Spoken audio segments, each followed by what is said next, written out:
wewe ya kuna okay. Yule ndio sasa wewe.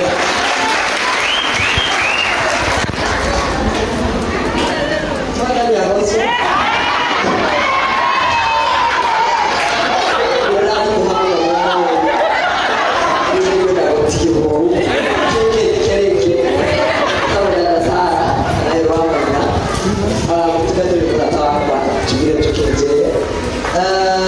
Kita